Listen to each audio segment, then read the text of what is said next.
Welcome, everybody, to the American Space Museum. I'm Mark Marquette. We're so glad you're with us today to Stay Curious. Today with Terry White, a regular on Stay Curious. Terry? Hey, good afternoon.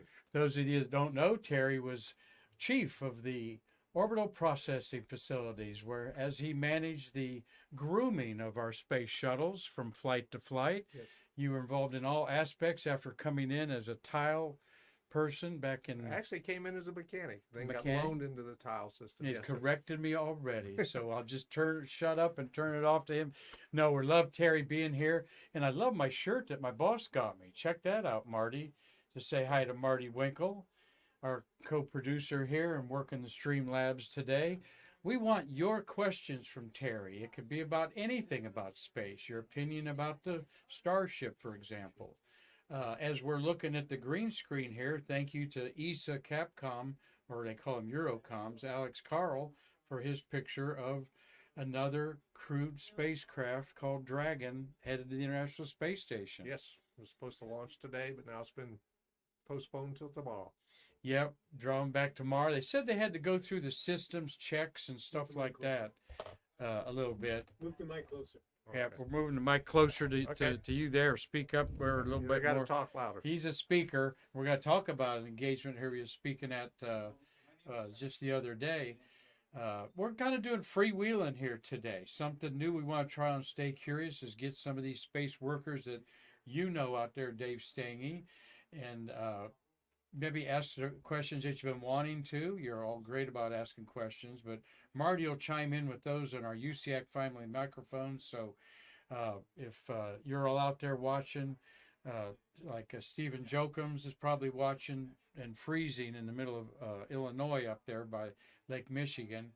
We want to hear from you. Terry's open to questions. Just going to throw up a few slides there to talk about some current events there. So, Terry, but you're, tell everybody where you grew up.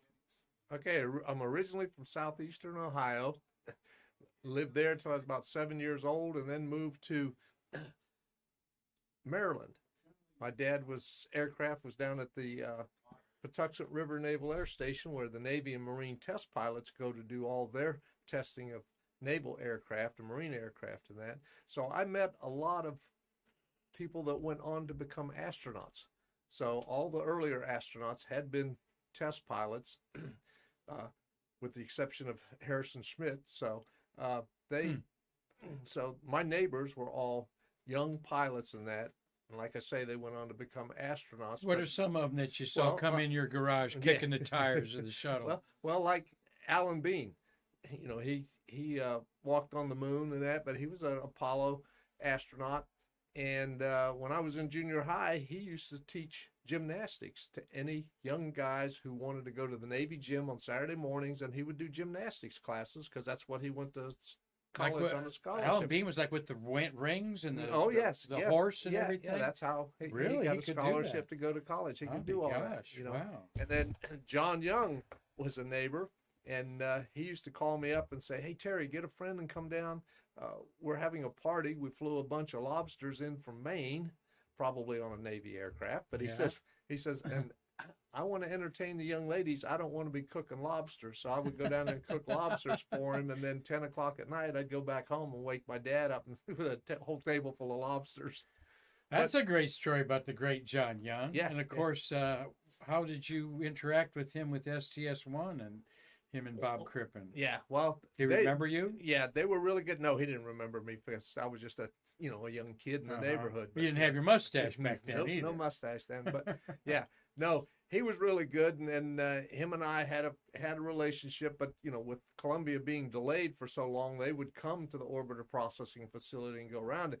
And John always had a bunch of questions, and he would come to me and say, "Hey, do you mind if I talk to your employees?" And I'd say, "John, I don't mind at all. I'm not sure all of them, we'll talk to you, but just anyone you want. The work area rules and that." I said, "Just check in with me before you go upstairs and that, so I can let you know of any hazardous operations that are going on today." And he said, "Sure." And I said, "And don't wear the blue suit.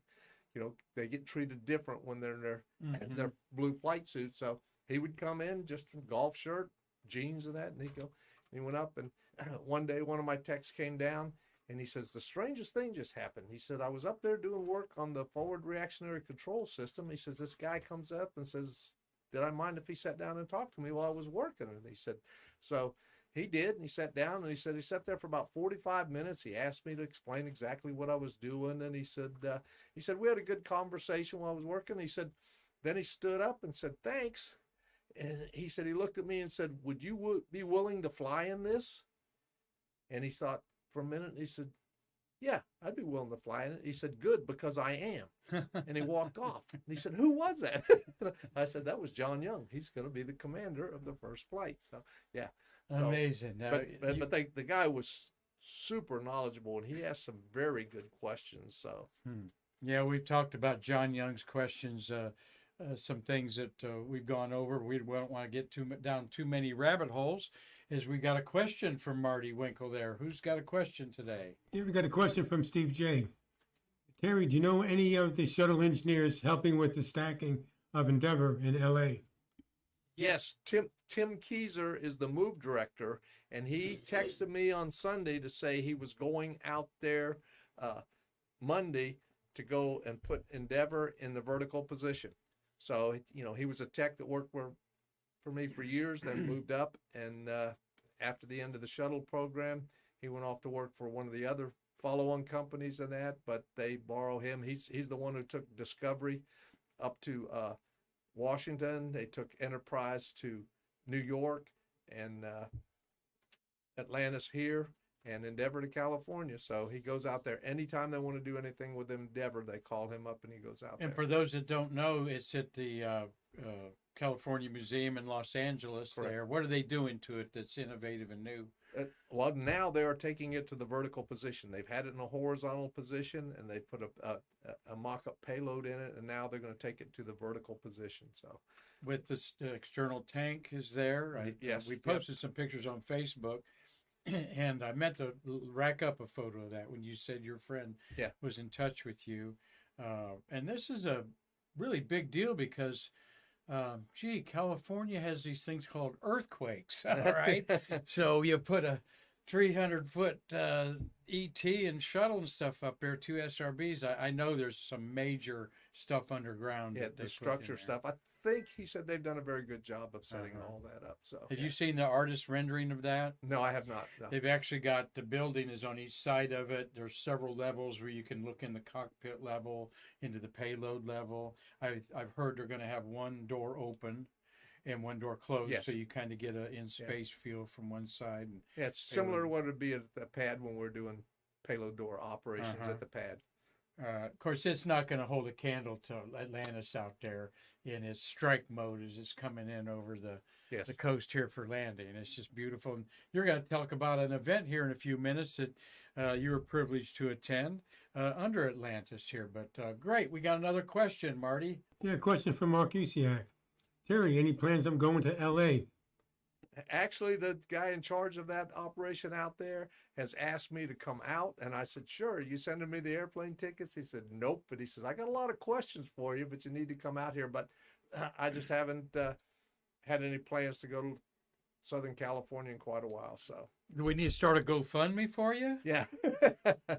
I guess so. I'll tell you what we're going to do, Marty. We're going to charge for hugs from this gentleman. The ladies love it when you show up here, okay? And that's Terry about an hour ago coming in here to the museum. How much can we get a hug out of you? I don't know. Yeah, I'll ask Connie out there and Anita and Carol and see what that hug's worth there. Because we shake hands, don't we, brother? Yep. So during the shuttle program, I was one who gave out hugs, and people would say, well, you get in trouble for doing that. And I said, well, I don't, simply because I don't give a hug to anyone who hasn't asked. They have to ask. And it's, and I said, and I don't turn down anyone who asks on that. And I had female engineers whose husbands worked there as technicians, and the husband would say, well, I never get a hug. So there's a different hug for a man, but male or female, they got hugs if they asked, and then they were on the hugging list. So, well, we're going to have a booth for you with hugs at our Shuttle Fest, April 13th, that we're unleashing on the world here later this week. But yeah, all right, we're gonna have a lot of fun today with you. Got Marty. Any other questions going into our section here?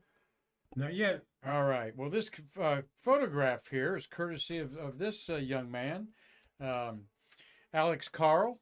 We had Alex on the other day as he was on with astronaut Cyan Proctor, who crashed our set literally on Monday. Yes, came in here with our friends from the National Space Society.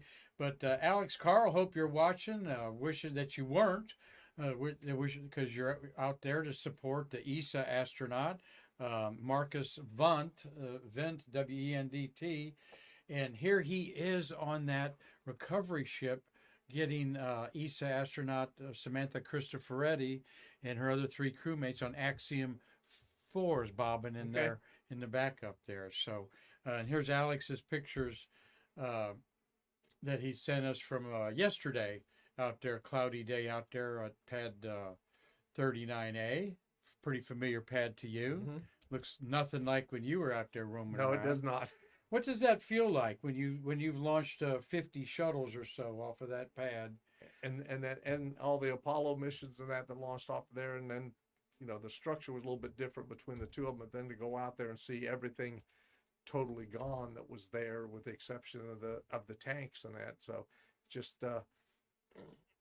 It's like going back to a neighborhood where you used to live and all the houses are gone. It's a totally new neighborhood, and it's just strange. My city was gone. Pretenders Chrissy Hines says in the song Ohio, where where I was born, my city was gone, where there was a train theaters now replaced by a parking lot, type of things. And that's interesting because your place of work, different places I've worked at, I'll drive by the old Courier newspaper in my hometown and stuff like that, and so you do get a sense of abandonment. Yeah, especially when you went out there for so many years. I was 34 years out there, and go out there and just it's not there anymore. So no, that rotating service structure was something else. Yep. Marty, another question for Terry White. Yeah, but first, it's the same thing from going from Apollo to Space Shuttle. When you used to the Apollo stack with the launch umbilical tower, and you come back and you see the RSS. Big difference. Anyway, we have a comment from Connie McDaniel. Terry, Connie will pay anything for that hug, so you could probably get a lunch out of her. She's got money too, Marty. Yeah, she'll pay you $100 a hug there. Yeah. All right, Connie. Thanks for setting the bar there for us. Here's the ESA patch. Talking to Terry before we started here today, I said, man, we're launching 4 human beings, 4 Earthlings off of this planet, and we're kind of making it look a little bit easy, huh? Isn't it as easy as they're making it look? There's nothing easy about putting people into space. It's the most hazardous environment we know of, and the speed that you have to get to escape Earth's gravity and that. So you're riding on the world's largest explosive devices. And hopefully everything's going well, and I'm glad that theirs has been going well. So, yeah. There's a great picture of them. They advertise it as an all-European crew, but you're familiar with Michael Lopez Alegre there on the right, who's commanding his 2nd Axiom mission, and he flew on the shuttle like 4 times. This is a 6th trip to space. Okay. And did you ever have any connection with him? Other than just the briefings I would have to give to astronauts, He was born in Spain, but is a U.S. citizen. So, a gentleman beside him in the middle, second from the right, is Marcus Wendt of ESA. And you've got gentleman from Turkey is the short guy there, or the challenged vertically guy, with the big guy beside him is from Italy. So looking forward to them. Wish them all well. Okay. They're going to the International Space Station for about 10 days. Would you believe this, Terry? The ISS does not have on board right now a American male. There's no American male on there. We have 2 American women, Jasmine Mogali and Laurel. What's Laurel's last name? I'll think of it in a minute, and someone will remind me of it there. But that's an anomaly I wish I could research in space history, because we went all American males until STS-7 with Sally Ride, of course, Yes. in 1983, so or 84, or I guess it was 83. So anyway, Marty, we got another question there for Terry White. Not yet. Oh, okay. All right. I thought you had your hand up there. Wanted to give a shout out there to, again, a final hurrah to our friend Alex Carl there. We went to the Moon Hut and had lunch Sunday. Have you been to the revised Moon Hut that Yes, was I from have. the 60s? Yes. I had a very good hamburger. So And I had some good French toast there. And this is the actual back room. Marty, you remember going in there in the 60s? Yeah, I sure do. Several times. Was it very popular? Oh yeah, yeah. I mean, it's not like a Bernard serve, but yeah, it was definitely popular. Well, that hamburger was about $13.95. Yeah. And I'll do a little program on it once we get them to help us financially. But they have on the wall up there, the hamburger cost in 1964 was 35 cents. yes. With cheese on it.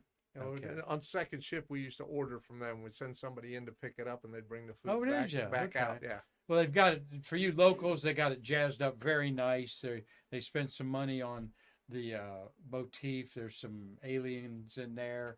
Okay. Very, very nice. I was very impressed, and I'm gonna go back, and I would say the National Space Society and American Space Museum will have a meeting in this very room in the near future with some of our supporters. Marty, got a question. Question from Tom Usiak.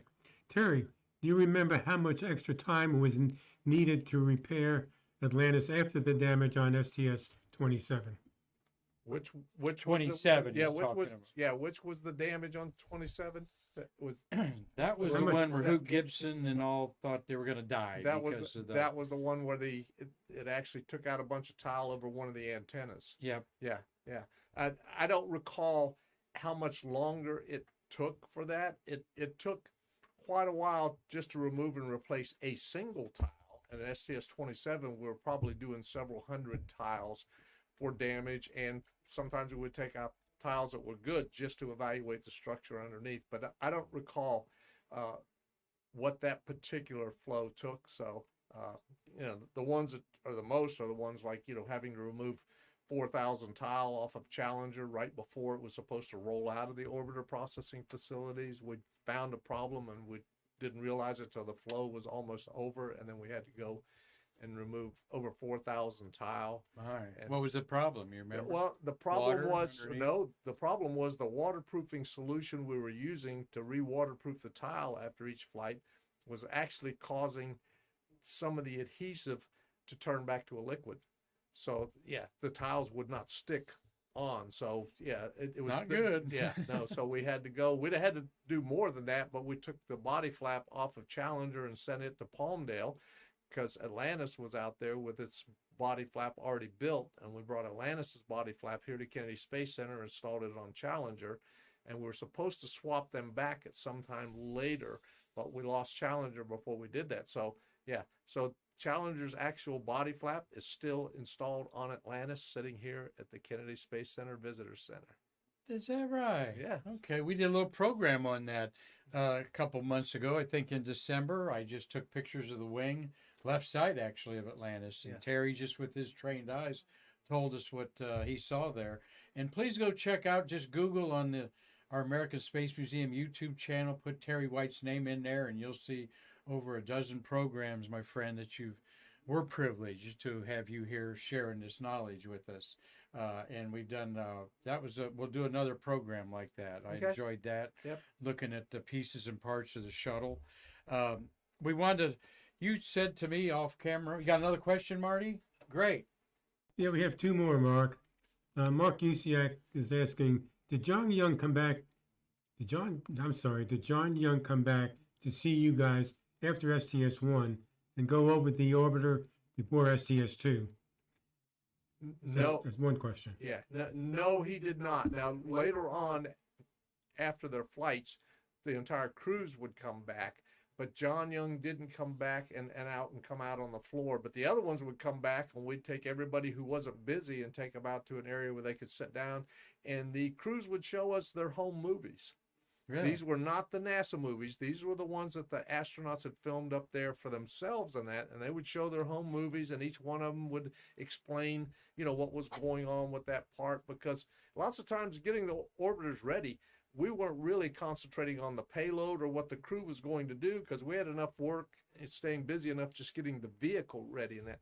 But they would come back and tell us what they liked about the vehicle and what they didn't like about the vehicle, something that, and it was really odd. They used to complain about the joystick for controlling the remote arm. And they would say, oh, it's too stiff and that, and we'd have to remind them all the time. And says, well, you're used to playing with the simulator out in Houston, and everybody and their brother has played with that one. That one's sloppy. This is the way it's really supposed to be. So we could change out the different size of the grip on that, but still, the stick was the way it was supposed to be. So, yeah. How different was that joystick from the Nintendo that Tom Usiak plays with his granddaughters? Well, I never played Nintendo in my life, so I don't know. Or I don't even know if Nintendo has a joystick. Yeah, and they didn't let us play with it. So. All right, Marty, another great question. Yeah, before that, Tom Usiak mentioned that Hooch said about 700 were damaged on STS-27. Yeah, I got that somewhere, but yeah.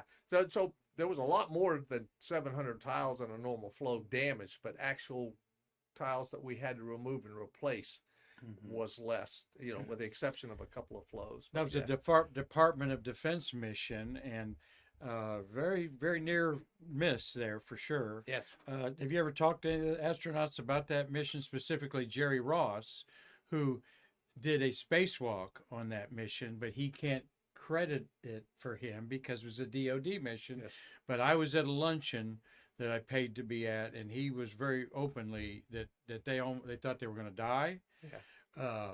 That he did a spacewalk. He can't tell them what he did. There's some speculation he may have really kind of risked himself to see where the damage was on the tile. Could that have been possible? Well, yeah, because there was no way with the remote arm and them to do that. And Jerry never mentioned to me that he went out and looked underneath.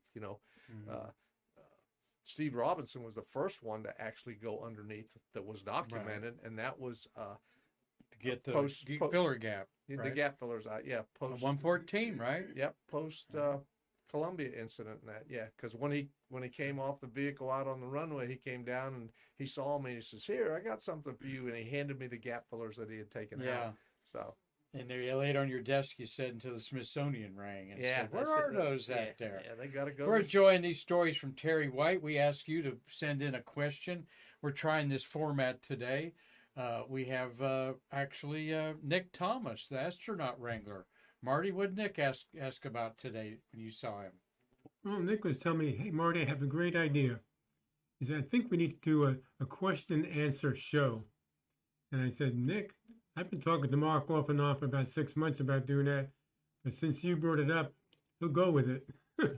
So we're going to have Nick Thomas on in February with a question and answer segment here. So we'll put up my email, advertise that a couple days ahead of time if you want to do it that way, and other ways to get a hold of us. But everybody always has questions, and I think it's fascinating to know my brother Marty here, like a big brother, that worked on Apollo, and 50 years later, that's a half a century, people still have all kinds of amazing questions about going to the moon. And for us, it's a lot better if we get a little bit of heads up on what the question is, because I haven't discussed, some of the earlier flights in a long time. So to go discuss that. Well, that's the fun, Terry. We're trying to trip you up, okay? Oh, okay. All right, that's the fun there. I'll give a prize here somewhere. Well, like my son said when he was on the show, he said, Mark's got to understand there are some questions that I just cannot answer for security reasons. So, yeah. Well, tell us about your son, Travis. Oh, we're proud of him serving our country. Yeah, he's doing all right. He just got back from 2 weeks in Germany, so he's out in Colorado Springs, and he says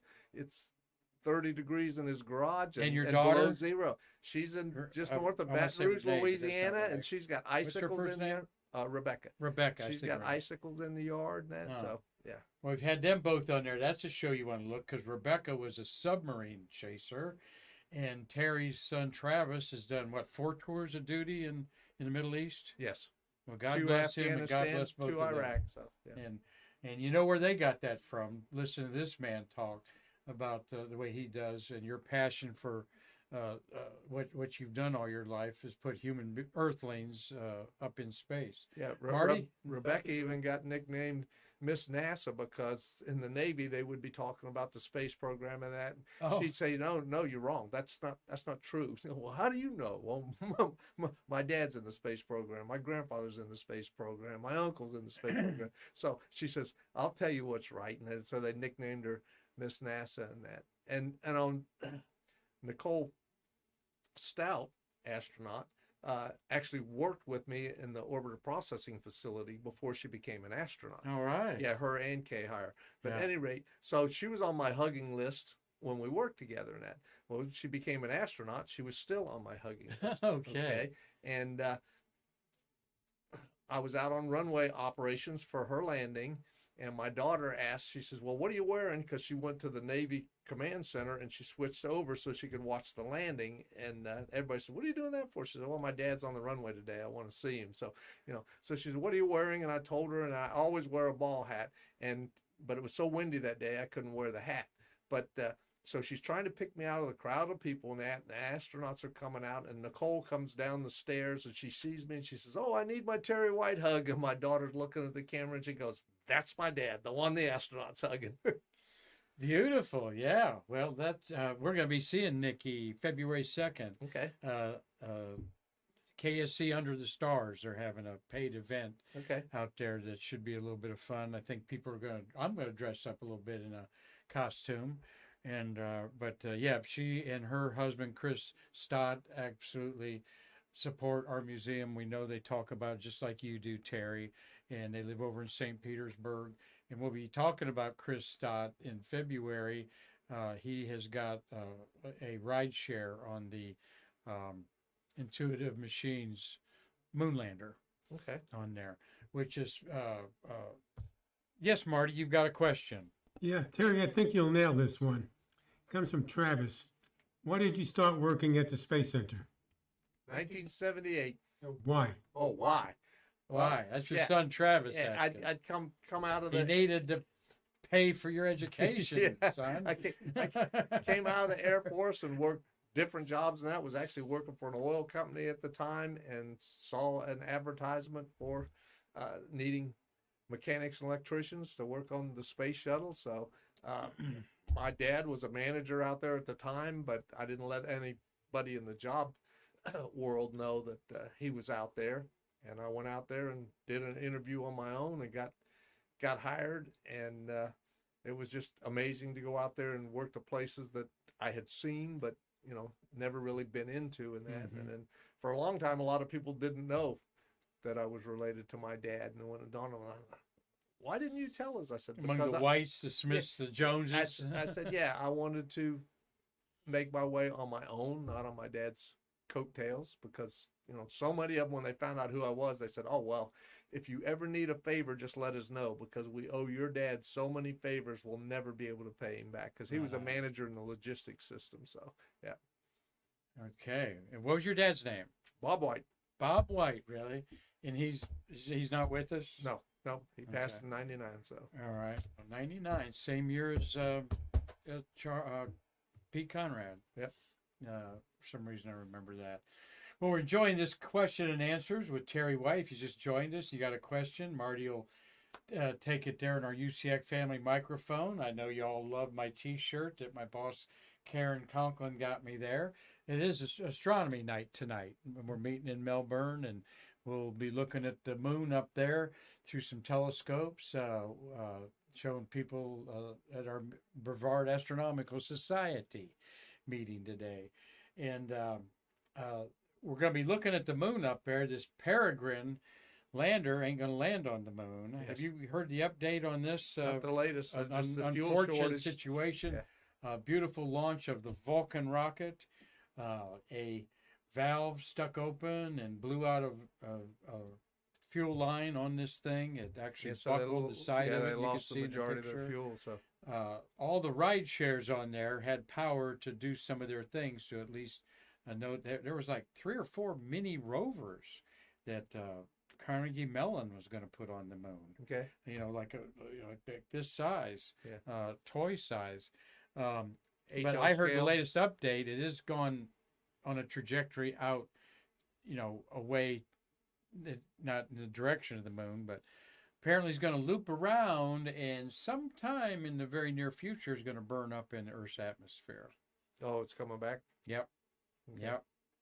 And We what don't comes need up any- comes down. We when don't this need big any more Earth gravity any there- more space debris. So No, we don't need. But unfortunately, there's over, I think, 100 cremated remains on board That's- there. Gene Roddenberry, that created Star Trek, and Yes. Arthur C. Clarke, some of their ashes are on board this. So, just an interesting side note there when you're looking up at the moon tonight. About, I think around February 16th will be a launch to the moon to do another private lander, this one by Intuitive Machines. And it's got a lot of ride shares on it also, including Chris Stott's Lone Star Company, a hard drive where he wants to put your family photos of Rebecca and Travis on the moon all right. there. So, and put Bob White up there too forever. Marty, a great question, I hope. Well, we got a comment and a question. First, Tom Usiak is saying ohms on RCS thrusters. I'm thinking he's talking about the failure on that lunar lander. Okay, thank you. It's an RCS thruster failed, all right? Well, he's saying ohms and RCS, two Okay. different things. And Rebecca Vick there, Terry, I think that's your granddaughter, My daughter. daughter. And who are some of the memorable people you have given tours to? Yeah, your aunts still chew me out for not writing down the names of all of the people, and then Rebecca hollered at me for not getting an autograph from Jonathan Taylor Thomas when I, had him underneath the orbiter explaining things to him and that. But a lot of Jonathan Taylor Thomas. yeah, Sorry, yeah, don't know who he is. out of Home Improvement. Oh, Okay, yeah, yeah, the little one. okay. Yeah.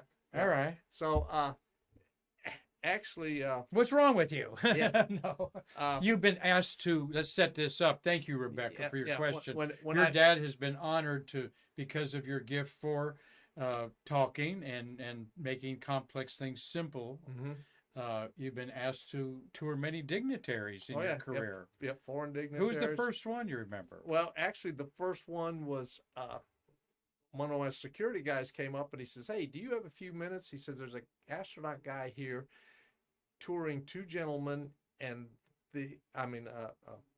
NASA guy here, and he has no idea what we do in here." He says, "Can you walk around with these 2 gentlemen and answer some questions for them and Yeah. explain what's going on?" And I said, "Sure." So I go over, and they introduced themselves, and to me it was just 2 names, So I said, "Okay." So I took them around. I showed them a towel, walked around underneath the orbiter and pointing out different things.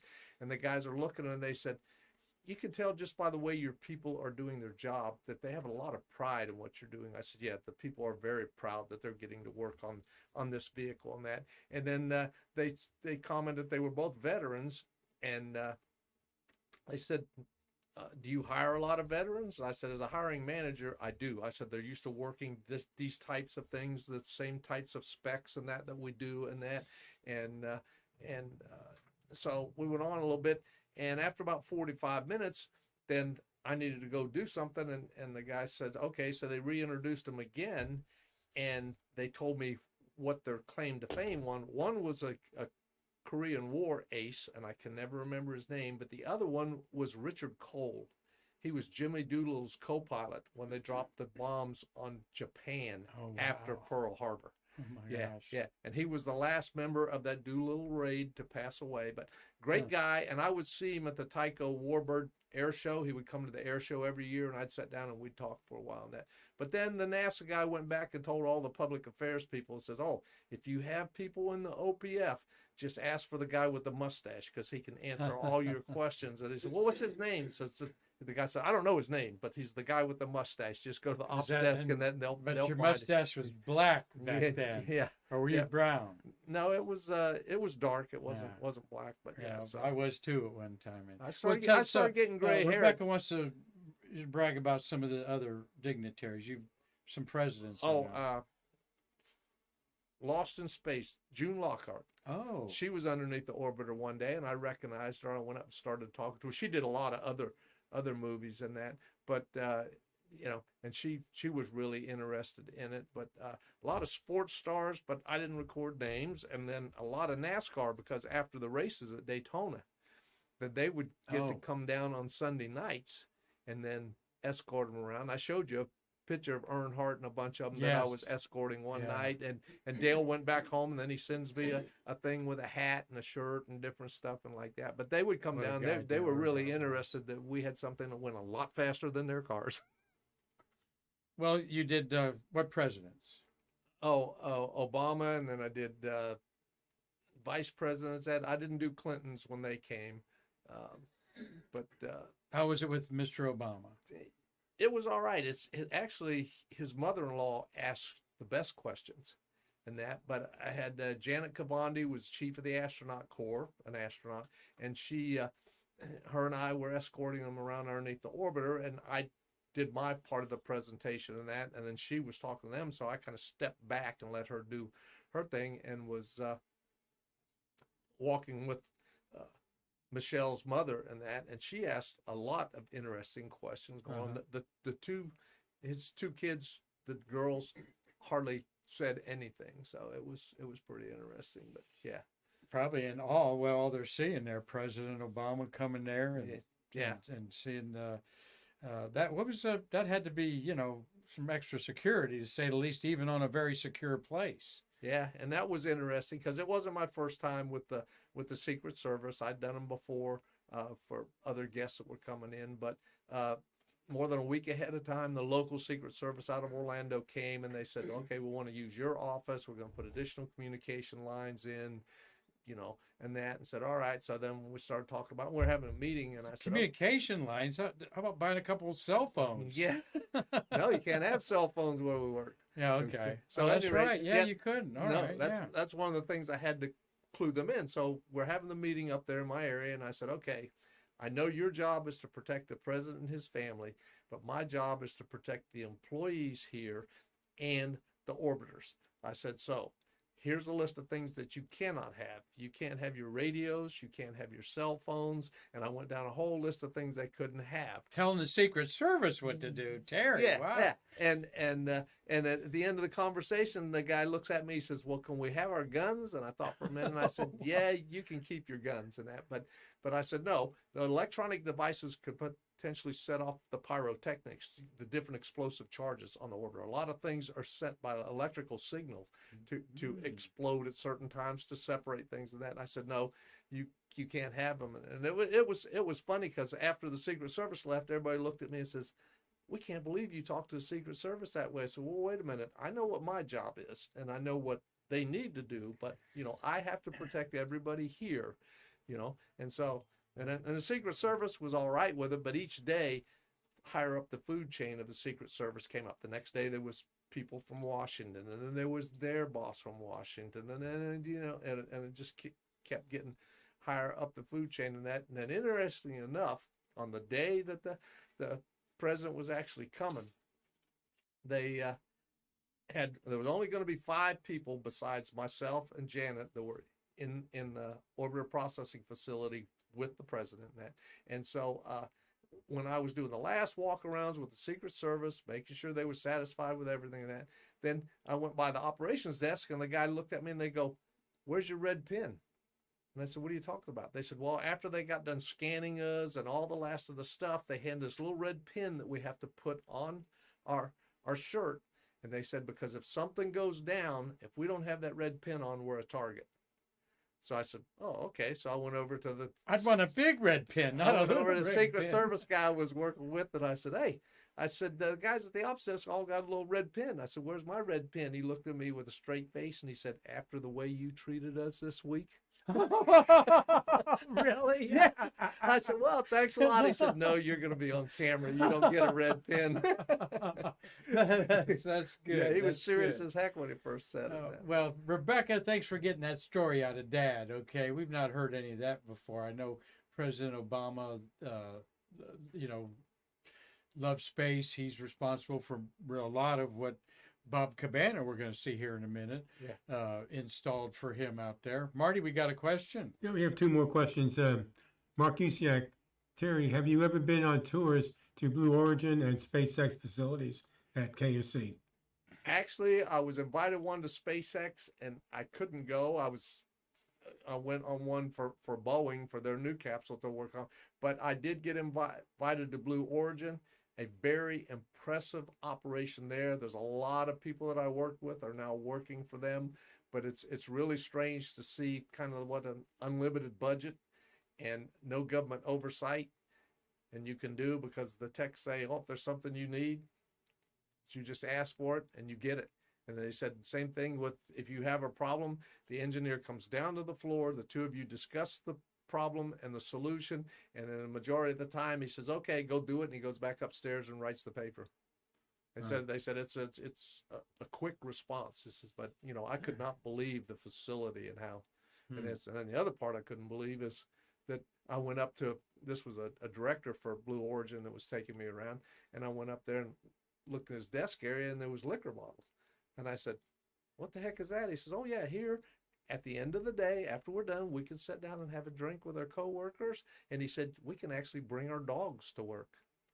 Huh. So I said, oh, that's a change for my world. That is a change in this new millennial world of the rocket renaissance. By the way, the new Glenn rocket was hauled out to Pad 36 last week. Carlton Bailey, you got a picture of that for us that we shared. CB, you got a question for our friend here? Chime in there to Marty. Marty, we got another one?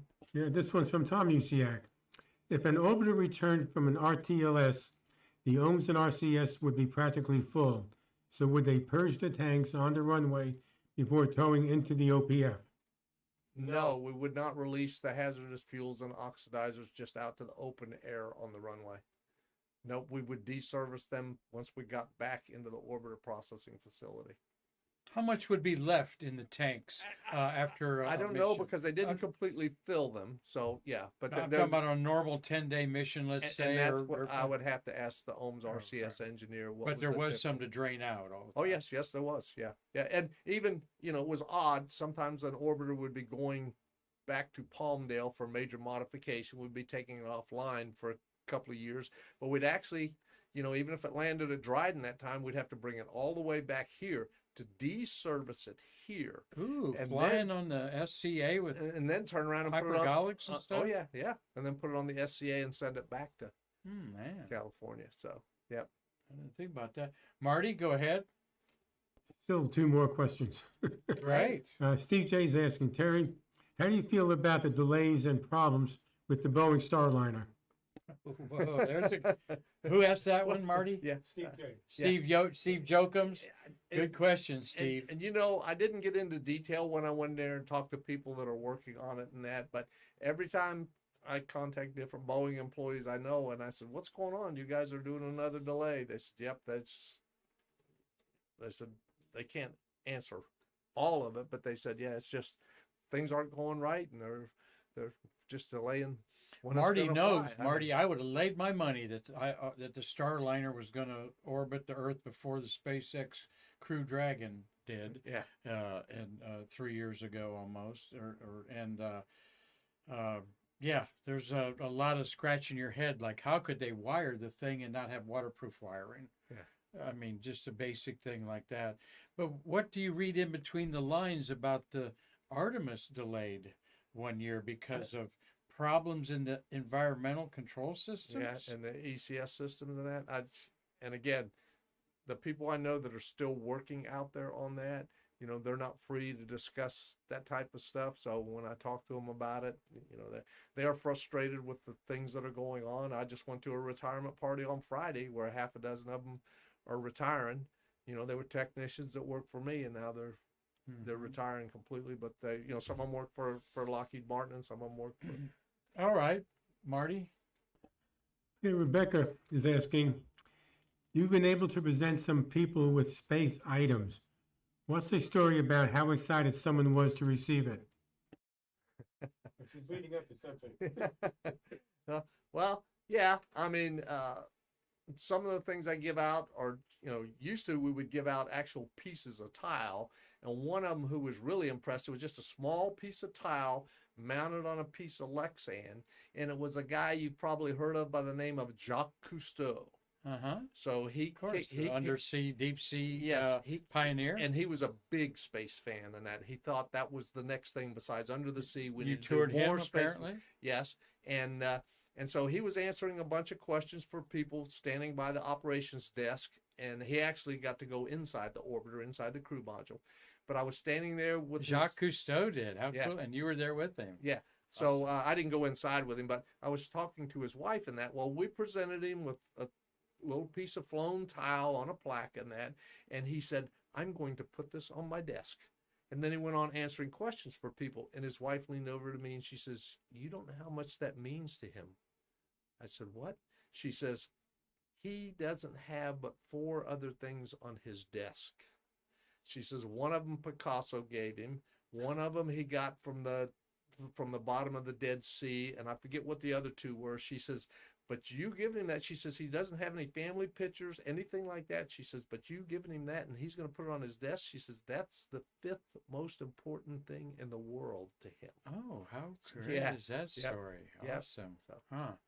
Great. Jacques Cousteau. Research him if you don't know about him and you're under 35 years old. A true pioneer of the underworld down there. And well, let's talk. You made an allusion there that you were at a retirement party, and it was for this man, this great man on the right there, Mr. Bob Cabana, 4-time astronaut, 12 years the director at Kennedy Space Center. Only Kurt Debus had longer. There he is with Doug Hurley. No, that's not Doug Hurley. I think of his name in a minute. So I actually worked with him on recovery at Columbia. So Something more. Yeah. It says what? The last 4 letters is more. Yeah. So something. Wilmore. Oh, Wilmore. Butch Wilmore. Yeah, That's right. yeah, Okay. yeah. I'm sorry. That is That's Butch all right. Wilmore, Yep. who is the commander of the Starliner that we just talked about. What a beautiful segue that is. Yeah. All right. Yeah. Butch Wilmore there with Bob Cabana having some fun during the, looks like Bridenstine in the back there. Cabana was one of the center directors that I told him we had a program of put the boss to work day, like take your child to work day. He says, what does that mean? I said, well, you come up to the OPF and we'll make you work like a technician. He says, no way. But one of the things he was proud of is the hydraulics for the orbiter is designed to open the landing gear quickly. Okay. But it does not raise the landing gear quickly. So with all of the barriers that are around the nose landing gear doors to prevent the heat from getting in, it's extremely difficult to get the doors closed.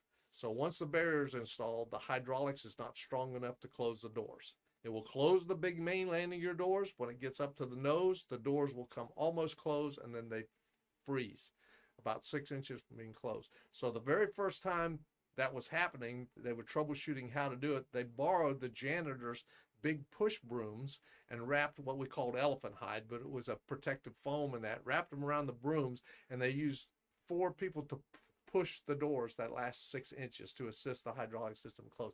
So after that, they became known as the broom crew. Broom crew. So we did build special ground support equipment, pads, with the right fabric and everything on them to go close the doors and that. But Cabana asked one time, he says, what does it take to get on the broom crew? I said, you have to be here when we're doing the final closure for flight. You know, that's what he wanted. And I said, and I'll get you on one of the brooms, but you'll have to be on the aft broom because of the position of the orbiter, it takes a taller person to get the forward broom and that. So he said, fine. So he showed up and was very proud. And then when I was talking to his son the other night, his son said, oh yeah, he's proud that he was a member of the broom crew. He remembers the broom crew. Well, he was the 3rd in Washington behind Bill Nelson, our NASA administrator. and then we've under President Biden's administration, and then Pam Milroy has been the deputy director, and he was third in charge. There he is with our lovely director here, Karan Conklin. A couple years ago, when he was the speaker at our astronaut memorial, that'll be this year, January 28th. We'll start talking about tomorrow. And just a great guy. There he is with our godfather, Charlie Mars, and Bob Seek, who launched Cabana to space, probably 3 of his 4 launches. Bob Correct. launched 57 shuttles in his career, and great support of our museum as being on the board and the treasurer and so forth there. Back there in our Cape Canaveral gallery that is a rare map behind him there. You'll never see one like that where the pads are lit up in the back and beneath that plexiglass. But you were at his retirement party. Tell us about what that was like. Well, we went out to the visitor center after it was closed, and he had reserved having hors d'oeuvres and desserts underneath Atlantis. So they had tables set up and that, and champagne for toast his retirement and that. But Nelson gave a real nice speech about Cabana's career to the country and that, being a Naval Academy graduate, Marine, then an astronaut, then Born in eventually, Minnesota. Yep, I and- forget what town I said. Yep, He's 74 years old. Yep, and then went through the thing and that, and how happy they were. They wish he was staying in Washington, but he said 3 years was enough. He wanted to come back here because his family all moved here. His son, after he got out of the Marine Corps, he lives in Vieira, and then Bob says he's going to live here on Merritt Island, and he really likes this area, so he's going to stay here. He's got a little plane out there at Merritt Island Airport. I know. I've talked to him about that before. Correct. He said that's how he got away from. I asked him one time, how you get away from everything? He says, I got this little plane out the airport, and I get away from everything just fine. Yep. And well, you know what? Why don't you hit him up to be a docent here at the museum? I'll ask him so. Yeah, ask him next time you see him that Karan liked to talk to him about being a docent here at the museum. I'll bet he'd do it a couple times. Bob Cabana, I've been around him several, not like you, but Yeah. to speak of this man here. Let me show another picture of him. Why he was such a long leader here to 12 years. Well, he respected people's opinion, and he wasn't afraid to, like I say, to get his hands dirty. He came down to the floor and that. Honeycutt used to do the same thing. Don't Mr. treat J. me Honeycutt, don't director don't also. treat me like anything special. Just let me come down there and talk to people and go around like that. And actually, Mike Griffin, when he was NASA administrator, at first he was standoffish from that, and then I escorted his wife and her special guests before launch of that, and then Mike and I became friends, and he would come down, and at the end of the shuttle program, he showed up and he says, can I go talk to your people? I said, sure, you can always go talk to them and that. He says, and he went around to the different shops and thanked people for all their years working in the program. I mean, he just, went out of his way and that. So, really, really nice. Mike Griffin. Yeah, really nice couple. So, yeah. And Yeah, I know. Rebecca. I want you to share this story that we've talked about before. I'm Director Jay Honeycutt back in 1998, and we're launching about all these missions to the Mir space station, and I really want to know what's going on. So I'm going to go down and talk to Terry White about what's the pulse of the workers here. Yeah, How would Mr. Honeycutt and do he that? even used to do it when he was no longer center director. He would come out and ask. Well, Jay 'cause- was for 'cause he 7 kept- years was the manager of the shuttle program. before because he being kept director. his hand in it. But how would he? Well, Would I'd he go get- in your I'd get- office or what? No, I'd get paged to the ops desk, and they said, "Hey, they want you out at the towway." I said, "Who wants you out there?" So we don't know. On the runway? No, the Oh. towway in front of the Orbital Processing Oh, okay. Facility. So I said, "Who?" They said, "All we know is that you're supposed to report outside." All right. So I would go out there, and there would be Jay Honeycutt and someone else in the car. And I said, "Get in." And they drive around. They said, "Okay, we want to know about this, and they want to know about that." And I said, "Okay, and how do the techs feel about this?" And that's, they did that, and they said, "Well, if we come inside, we'll get a whole crowd that wants to follow us around, and here we'll." I said, "But when we got you, we know you'll tell us the truth. whether that's what we're expecting to hear or not, because they would get the communication up the food chain and that. But they said, no, we value your opinion and we want to know. And I said, well, I'll tell you the way it is from my eyes. So, and he was That's great. some good leadership, I think, Terry. Mhm. Like you said, giving you respect and I like that. Well, he knew me when I was in Story. high school. Him and my cousin, who was also worked the Apollo program, and Mr. Honeycutt did. yeah, and the shuttle program. Him and my cousin were roommates in an apartment out in Cocoa Beach and that. And so when I was in high school, not old enough to buy alcohol, I would go out and see them and I'd say, hey, how about going to get me a bottle of this and that? So yeah, Honeycutt used to buy me liquor before I was old enough. Did he really? Yeah. Well, I know the connection. He's from Jenna, Louisiana. Okay, so you Cajuns are thick as thieves and everything there. So, well, Marty, we have any questions there? As we're coming to an end here. We burned up almost an hour. I knew we would. Let me throw up our little bit of current events that's happened here as we get a little inspiration there from Chris Calley. Thank you for calling me today, Chris.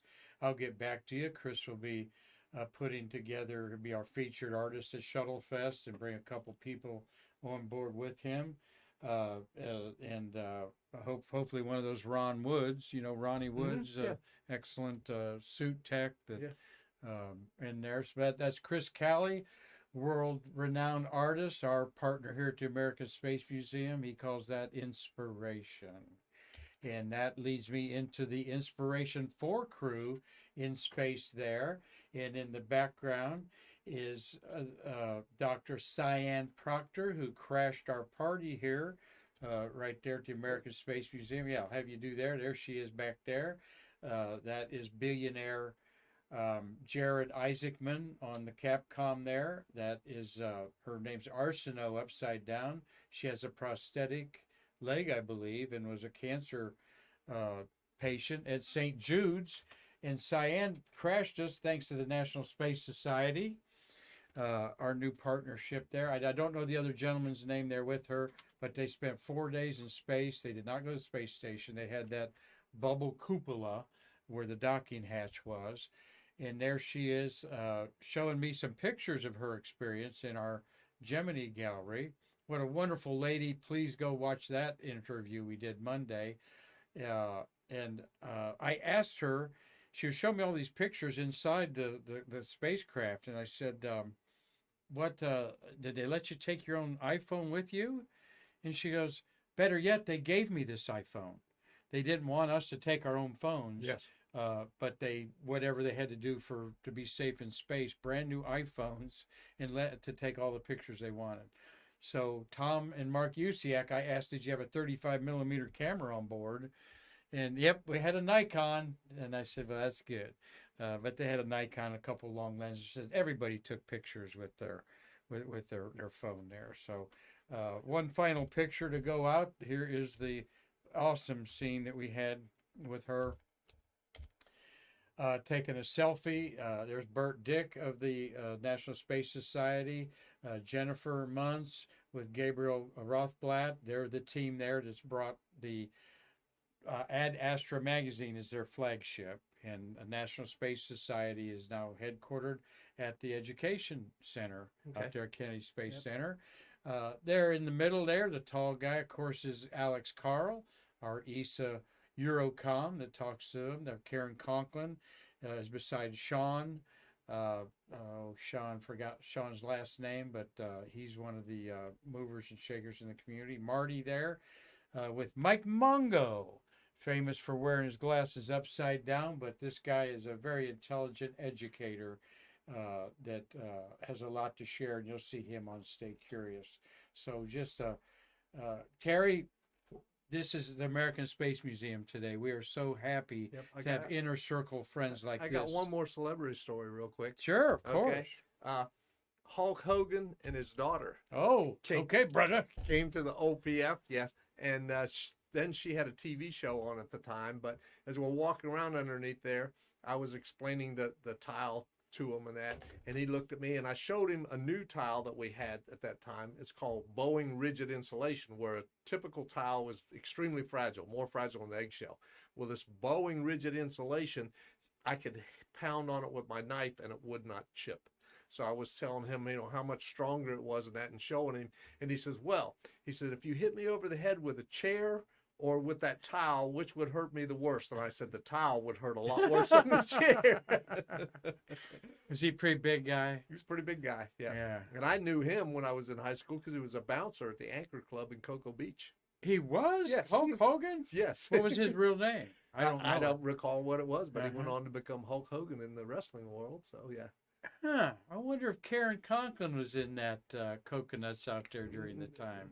So, We'll have to ask her that.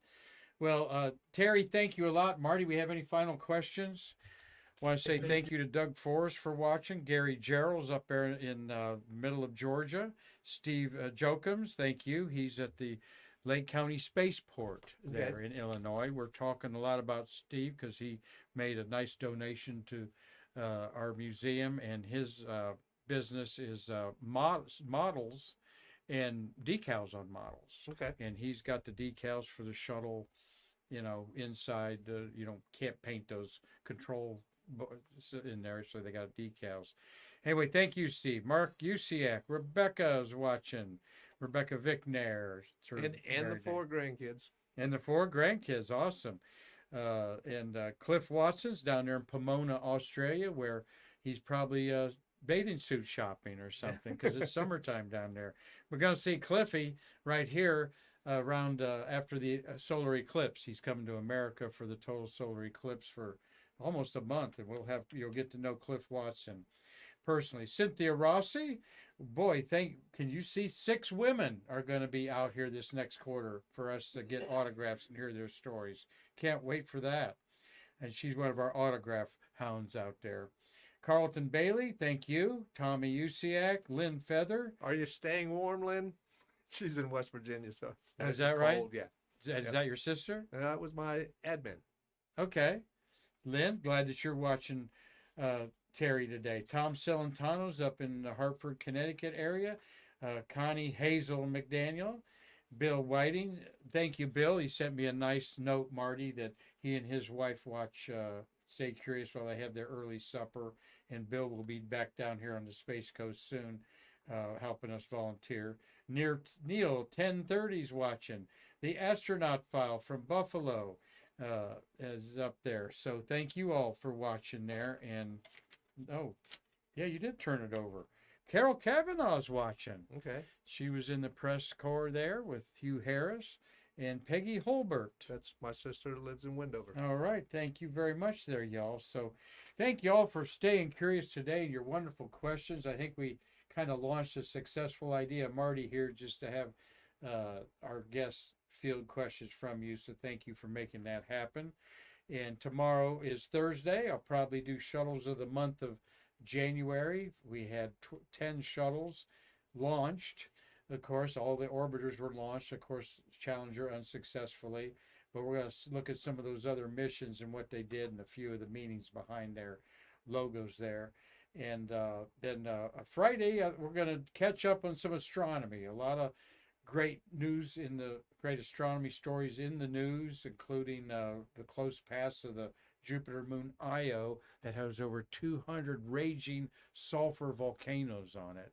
So stay tuned for that. So my friend, give me a hearty handshake there. We can't thank you enough for how you've embraced our museum and our Stay Curious program.